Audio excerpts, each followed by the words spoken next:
Chapter 16, Lesson 3, the settling of the plains.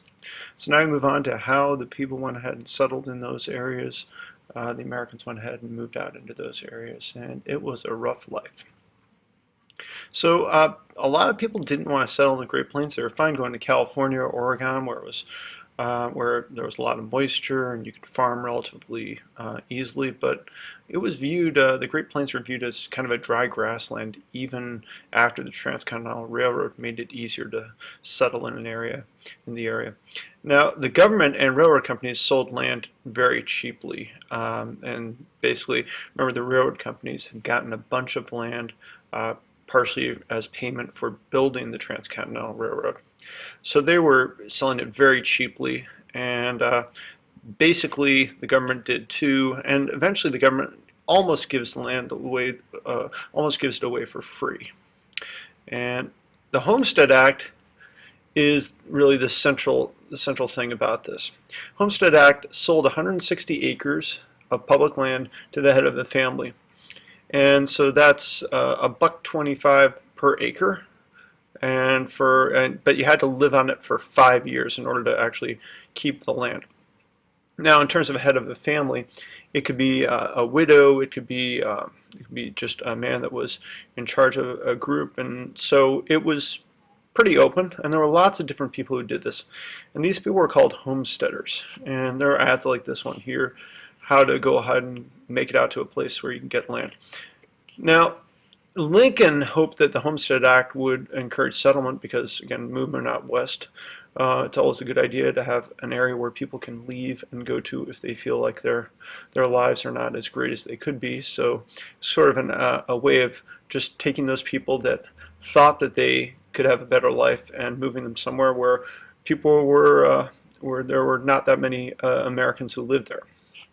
And lots of people from the East and immigrants as well, and African Americans did move out to the Great Plains area. Now, most of the land was in Kansas, Nebraska, and Dakota territory, but it actually did cover all that red area there. And most of the red area, other than those Kansas, Nebraska, and the Dakotas, had already been settled. Obviously, like this area here was not particularly place where you would want to live because it's very dry, and in the Great Basin and in the Southwest here, where not a whole lot of people would want to move there because farming would be near impossible because it was so dry. So obviously there's a group of people who already lived there, and that's the Native Americans, and we're going to deal more with them in the next lesson, but they got moved out primarily to reservations. That's kind of one of those sad aspects of this. So when the settlers arrive, they come there a lot of ways. They walk, they take the train, do whatever they can to get there. They found that life was pretty tough, but certain new technological ideas helped. The grass was so thick that it actually broke iron plows, and this is what people have been plowing with for really decades and even hundreds of years, the iron plow.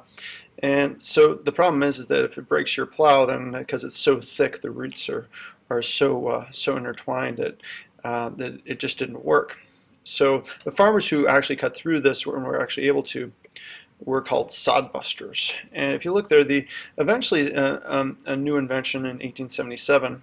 This is about as if we go back for a second here. If you look back here, the Homestead Act was in the 1860s during the Civil War, and then you finally have in 1877 an invention that allows the steel plow, and that allows you to be able to cut through that sod. And really that's 1877, so about 15 years of rough times cutting things.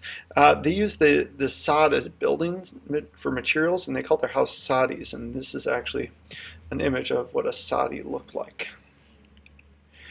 Now, life on the plains was pretty hard for a lot of reasons. There were occasional fires, weather could be very unpredictable, and insects like grasshoppers. And blizzards and tornadoes were serious threats. Blizzards could come up out of nowhere.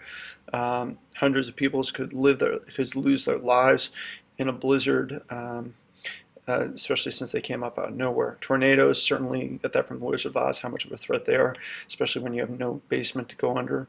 In 1874, there was a great grasshopper year, is what it was called, and this is grasshopper locusts ended up coming out and started just eating whatever they could, and this green area was the most affected area, but affected all the way up in this region here. Eventually they died out, but still people just lost their entire crops when these grasshoppers showed up, and that really devastated them. Some new technology did help though. Windmills brought water up, and the wind was actually doing the power, so you could hook that up to something that was a pump to a well, and then you could get water up fairly easy because there was a lot of wind. Barbed wire also allowed farmers to stop cattle from getting onto their lands, because cattle would certainly appreciate getting onto a wheat field and eating the wheat, or corn and eating the corn, but the farmers did not really appreciate that.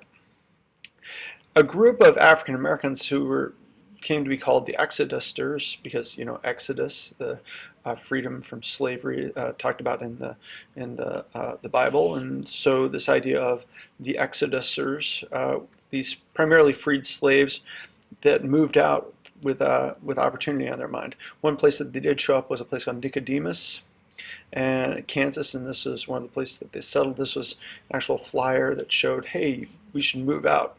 Some of them started out as farm hands until they could afford a homestead their own.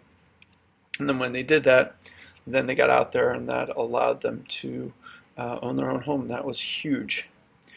Henry Adams was one of the guys who encouraged people former slaves to leave and go from the South and go to Kansas. In the year 1879, 20,000 actually left, and they were the nickname the Exodusters. There was a lot of unfair treatment. Some people wouldn't allow African Americans to train, and they were treated pretty shabbily by a lot of people. Still a lot of racists out there. And African Americans did make it, though. Quite a few of them made it, and eventually African Americans also settled out west too. One group that does come up, though, is that the problem is that there's a lot of power being focused on in the industrial side of the economy, with things like Standard Oil and U.S. Steel, and these large, wealthy individuals that we're going to get to soon. But there's a group that starts up called the Populist Party, as used to represent the farmers' interests in government, and that had a pretty good shot, a couple of shots of becoming president, but they did not get it there. So under William Jennings Bryan, and we talked about that in the Wizard of Oz discussion. So, and that's it.